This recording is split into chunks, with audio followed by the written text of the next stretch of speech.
তো বন্ধুরা, তোমরা তো কালকের ভিডিওটা ফার্স্ট পার্টটা দেখলে, আর এটা সেকেন্ড পার্ট নিয়ে চলে আসলাম। এই যে আমার ছেলের সব থেকে বড় দিদি রাখি পরাতে বসে গেছে। তো সত্যি খুব ভালো লাগছে এই সময়টা। তো তোমরা কিন্তু অবশ্যই সম্পূর্ণ ভিডিও দেখবে, তোমাদের ভালো লাগবে। কালকে আমি তোমাদেরকে বলেছিলাম না যে ভিডিওটা অনেক বড় হয়ে যাবে, তাহলে তো তোমরা স্কিপ করে করে দেখবে। তো আমি তো তোমাদের জন্যই ভিডিওটা বানাই, আর তোমরাই যদি স্কিপ করে দেখো তাহলে কেমন করে হবে। তো তাই জন্য আজকে পার্ট 2 নিয়ে চলে আসলাম। তোমরা কিন্তু সম্পূর্ণ ভিডিও দেখবে। আর এখানেই আমাকে ভয়েস ওভার দিতে হয়েছে, যেহেতু ব্যাকগ্রাউন্ডে মিউজিক চলছিল। আর তোমরা তো জানো ব্যাকগ্রাউন্ডে মিউজিক চললে কি হয়। আর এইদিকে দেখো বড় দিদি কি সুন্দর ভালোবাসা দিয়ে একদম রাখি পরাচ্ছে, আরতি করছে। আর আমার ছেলে বড় হোক ছোট, ও সব জায়গায় ওর চিলখামি চলে। তারপরে তো আবার দুটো দিদি দাঁড়িয়ে আছে। আর তোমরা কিন্তু একটুখানি দেখতে থাকো, একটা সব থেকে ছোট দিদি আছে, ও আবার দাঁড়িয়ে আছে লাইনে রাখি পরানোর জন্য। এইদিকে আবার দিদি আবার নিজের ছোট বোনকেও রাখি পরিয়ে নিচ্ছে। আর এই যে চলে আসলো আবার গিফট দেওয়ার পালা। আর এই যে ভাইয়ের তরফ থেকে দিদির জন্য একটা ছোট্ট উপহার ভাই নিজেই পছন্দ করে নিয়ে এসছে। এইটা আমি আমার ছেলেকে দেখি যে ও যাই করুক বা কি গিফট, তো ওই নিতে যাবে, ও নিজেই যাবে পছন্দ করতে। তারপরে চলে আসলো 3 নম্বর দিদির পালা। তারপরে এই যে এই দিদি ভাইটাও চলে এসছে। আর এর সাথে তো প্রচণ্ড চিলখামি করে, মনেই হয় না যে দিদি আর ভাই, মনে হয় দুজনেই সমবয়সী। না বাবা, আমি তো এটাই চাই ঠাকুরের কাছে, যে এদের এই ভালোবাসাটা যেন এইভাবেই থাকুক, অটুট থাকুক, যেন এদের ভালো ভাই বোনের সম্পর্কে কোনো দিন খারাপ না হোক। আমি তো চাইবো কি ও যতদিন বুড়া বুড়ি হয়ে যাবে যেন এই ভাই বোনের ভালোবাসা দুজনের জন্য থাকে। তাই না বলো, আর জীবনে কি আছে। আর এই যে দিদি রাখি পরাচ্ছে, আর আমার ছেলে শুধু সমানেই ইয়ার্কি মেরে যাচ্ছে। ওই যে দেখতেই পাচ্ছ ওর বডি ল্যাঙ্গুয়েজে, মানে কি আর বলবো। আর এইদিকে এই যে রাখি, আর আমার ছেলে বলছে আমার আজকে গোটা হাত ভরে যাবে। আমি বললাম না না, হাত ভরবে না। আর এইদিকে আমার ছেলে মিষ্টি খেতে ভালোবাসে না বেচারা, তাও একটু একটু একটু করে মিষ্টি খাচ্ছে। আর আমি আবার সাইডেই দাঁড়িয়ে সব কিছু বলে দিচ্ছিলাম, এইভাবে করো এইভাবে করো। অবশ্যই ওরা এতদিনে শিখে গেছে। দেখো আবার দিদি কিন্তু মাঝে মাঝে ওকে বকাও দিচ্ছে, কিন্তু আমার ছেলের কোনো যায় আসে না, ওই বকার তো কোনো, ওর মানে কোনো কিছু হয় না।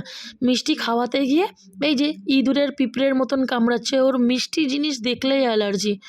তারপর থেকে নিয়ে আমার তো এত ভালো লাগছে, আবার আমার না বলতে বলতেই আবার নিজের দিদিকে কী সুন্দর টিপ পড়াচ্ছে, রাখি বাঁধছে। সত্যি খুব ভালো লাগে এইসব দেখলে। আমরা তো আর এইসব দিনটাকে পাই না, তাই জন্য আমাকে তো এইসব দেখতে মনে হয় আমার ছোটোবেলার দিনটা মনে হয় ফিরে পাই।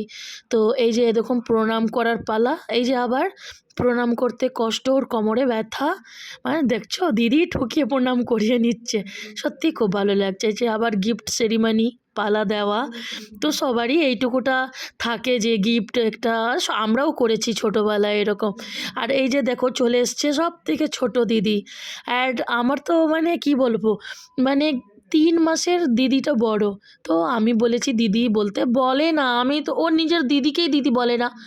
ওর ভালো নাম শ্রেয়া, তাও বলবে ছোট থেকে এয়া এয়া এয়া করতে করতে ওই শুধু এয়াই ডাকে, শ্রেয়াও ডাকে না। রাখির দিনে বললাম যে বাবু আজকে কিন্তু রাখি, আজকে সারা দিন কিন্তু দিদিকে দিদি বলে ডাকবা। বলছে কি চেষ্টা করব। ওই খাট থেকে নামার পরেই আবার এয়া এয়া শুরু হয়ে গেছে। তো মনে হয় এই 3 মাসের বড় থেকে দিদি বলবে। আমি তাও বলি বাবু দিদি বলবি না, ও শুধু দিদি দিদি তো বলবে না, শুধু খালি তিথি তিথি করবে। তারপরে দেখো এই যে আবার একই সেম মিষ্টি খাওয়ানোর পালা। আর এই যে আমাকে জিজ্ঞেস করে নিচ্ছিল দিদিভাই এইভাবে এইভাবে, তো আমি বললাম হ্যাঁ এইভাবে এইভাবে। তারপরে এই যে ছোট্ট দিদিকে টিপ পরিয়ে দিচ্ছে। এই যে ওর বদমাশি মিটবে না সত্যি। তো যাই হোক, আবার এই সব ছেলেই যদি যখন শান্ত হয়ে যাবে, তখন মানে ঘরটাই মনে হবে যে কিছু নেই বাড়িতে। তো এই সব নিয়েই আর ভালোবাসে আর কি, এইসব দিন মানে বছরে একবার আসে, তো সেদিন আমি সত্যি বকাবকি করি না, যে একটা দিন সবাই আনন্দ করুক, এদেরই দিন। এবার রাখি দেওয়ার গিফট দেওয়ার পালা। আমিও বলতে বলতে নার্ভাস হয়ে যাচ্ছি। তো এই যে গিফট দেওয়ার পালা, আর সবাইকে এবার না আমি গিফট মানে খুব ইউনিক গিফট ডিসাইড করেছিলাম। তাও আমার মেয়ের কথায়, মেয়ে বলছে, মা বড় গিফট দিলে তো একটা দেবে, এবার অনেক কিছু গিফট দাও। তাই জন্য একটা হ্যাম্পার করেছিলাম। এই যে মিলাপ হচ্ছে ভাই আর দিদির, আর এইদিকে এই যে খাবারের পালা।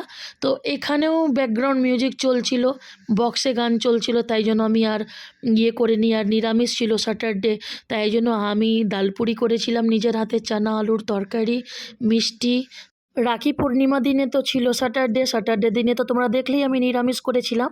তো আজকে এটা সানডের দিনে আমি লাঞ্চে আমি সবাইকে ইনভাইট করেছিলাম। তো তাই জন্য সবাই এসেছিলো আমার বাড়িতে, খুব ভালো লাগলো। তো তার মধ্যে রাখির পূর্ণিমার পরের দিন রবিবার পড়ে গেল, একটা ভালো দিন পড়ে গেল। তাই জন্য আমি সবাইকে নিমন্ত্রণ করেছিলাম খাওয়া দাওয়াতে। আর খাওয়া দাওয়ার মেনু ছিল, বেশি কিছু মেনু ছিল না, যেহেতু আমার শরীর ভালো নেই, তো আমি বেশি কিছু রান্না করতে পারবো না। তাই এই জন্য করেছিলাম সাদা ভাত, মাংস, চাটনি, মিষ্টি, তারপর থেকে আরও কিছু